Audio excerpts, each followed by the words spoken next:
The hardcore respectables crowd was there, though. Goths, hipsters, misfits, nerds. Tattoos and piercings everywhere, unnatural hair colors, cute vintage-styled dresses, or jeans and t-shirts, or all black for girls, and the same for guys, in some cases including the vintage-styled dresses. Nobody batted an eyelash at it. The stranger thing was the odd polo and khakis college kid who should be at O'Shea's or maybe in City Place instead, drinking overpriced Miller Lite or minding a friend's bottle service. "You two ready for another round?" I turned my head in the direction of the voice that cut through my thoughts and saw the new bartender that Jackson had mentioned when we'd arrived. At least, I didn't think there'd be more than one new hire at the club, and the woman in front of me was one I'd never seen before.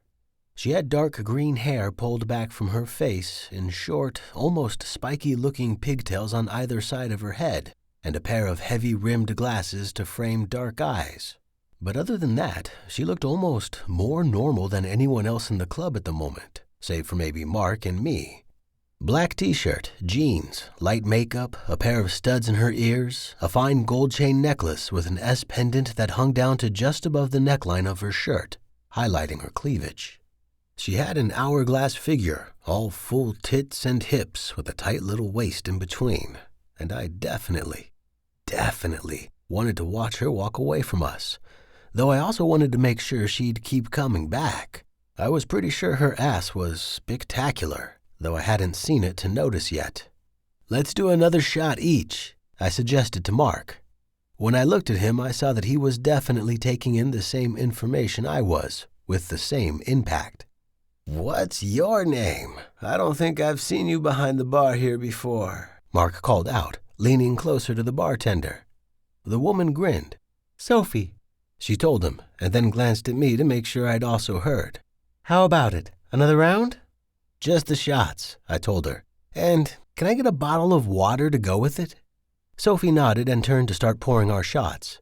When she walked to one of the other ice bins to grab my bottle of water for me, I got confirmation on her ass. It was as close to perfect as any ass on any woman I'd seen in at least a week, at least in person. Mark let out a low, quiet whistle next to me. Obviously, he'd seen it too.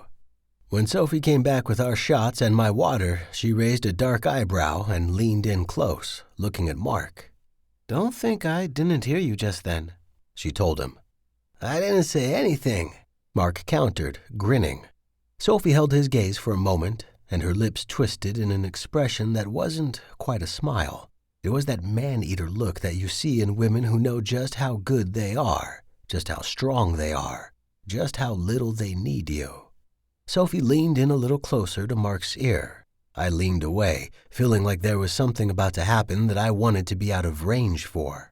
I watched as she brought 2 fingers up to her bright red lips and barely managed to keep from snickering until after she whistled, high and loud, right in his ear. Mark's head jerked back, and he clamped his hand over the ear, but the damage was clearly already done. I caught sight of Sophie's grin as she turned to help the next customer and laughed my ass off. "Serves you right," I told Mark when he scowled at me. "Gotta learn to be more discreet, man." I picked up the full shot glass in front of me and gestured for Mark to do the same. We knocked back the Jameson, and I took another gulp of beer before fishing my pack of Pall Malls out of my pocket. Respects was one of a handful of bars and clubs in the Tri-County area where you could still smoke inside. That was a big part of why Molly Riot had made the place one of our haunts. I shook a cigarette out, lit it, and handed the pack over to Mark to help himself as I looked around the club. The dance floor was starting to fill up a little bit more after the post-show slump, and there were some cute girls out there. But as Sophie walked past me, on her way to the back to grab a new bottle of Jack, I thought to myself that it was one thing to be cute, another to be as confidently, carelessly gorgeous as she was.